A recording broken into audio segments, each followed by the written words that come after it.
Hey there, ninjas. How are you? I'm back today again because yesterday I got a couple of questions about the roast chicken video, and so I wanted to answer them. But then I had a question from Ray, and he deleted it. So Ray, if you still have a question, if you still want your question answered, go ahead and leave it below here, and I'll answer it, or I'll try and answer it another day if you don't get to it today. And then I have a question from Diana. I got to look at my phone because I can't actually record and have a Facebook window open at the same time. It's all very confusing. So I'm going to answer this question about roasted chicken from Diana. And her question was, I am learning that in the summer my kitchen is too hot to cook. I am planning to use the crock pot in the garage to eliminate any heat source in the house. Good call, because in a hot house, even a crock pot feels like too much heat. Theoretically speaking, can I roast a chicken in a crock pot? Yes, actually you can. Cooking a chicken in a crock pot is for years actually was my go-to way to cook a chicken. I love it. I love it because you literally put a bunch of vegetables and a chicken in the crock pot and you turn it on and you walk away and then you come home 8 hours later and you have dinner. And it's like you had a personal chef there making dinner for you all day. And past self is totally awesome and future self will love your past self forever. But there's only one caveat about cooking a chicken in a crock pot. It's not considered roasting because it's not dry heat. And the only caveat is that the chicken skin won't get crisp, because what happens is you put the chicken in the crock pot, you put the lid on, and the lid needs to be pretty tight to contain all the heat, right? Otherwise it becomes an inefficient cooking method.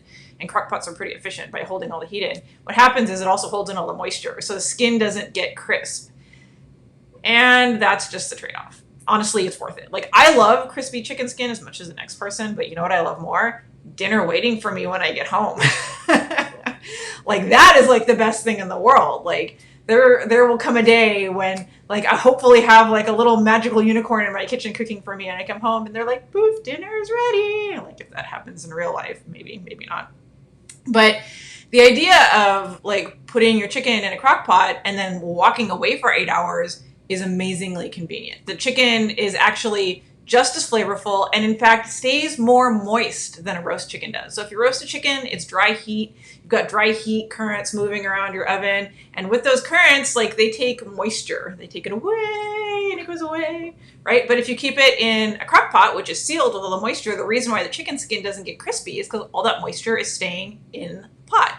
That means that the chicken meat stays way more moist than it does in the oven, and it's way more forgiving than it is in the oven. So if you cook your chicken for too long in a crock pot, I use air quotes because all crock pots are a little different. Nobody knows the exact timing of their specific crock pot to cook a chicken. But because it stays in that moist environment, you can cook your chicken for longer than you could in a roasting oven, and it will stay perfectly moist. And all of the vegetables, like the carrots and the potatoes and the onions and whatnot that you put in the bottom of the crock pot, will also stay nice and moist. Now, just like the chicken skin will not crisp up, the vegetables will not caramelize. They might caramelize a little bit around the edges depending on how hot your crock pot gets, and every crock pot's a little different. I have 5 crock pots. I've had even more in the past, and some get really hot and some don't. The hot setting across all of them is not all the same. But even then, if you do get a little caramelization around the edge of your vegetables, they won't really caramelize. But again, that's the price of convenience. Having your dinner ready for you when you come home is awesome. It's the best thing of all. I can't think of anything better right now.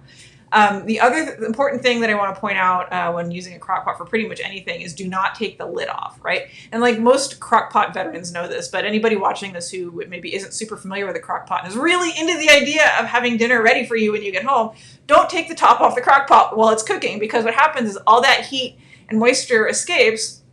And it can take up to another hour or two for the crock pot to build up that heat. And so if you take the top off in the middle to check something, to poke at it, you will drastically be extending the cooking time of whatever you've put in the crock pot. So when you're cooking a chicken, and if you have it on low heat, that's the other thing, cook it on low heat if you're cooking it for 8 hours. If you want your chicken in your crock pot to cook really quickly, 3 or 4 hours, then I would put it on high heat. But generally, most people want to set it, go to work, and come home and have it done, in which case you would use low heat.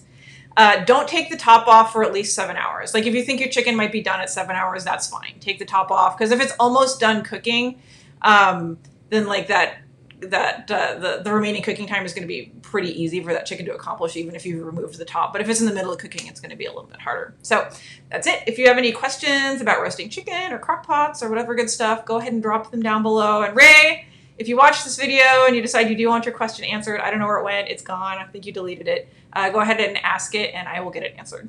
Anyways, have a good one.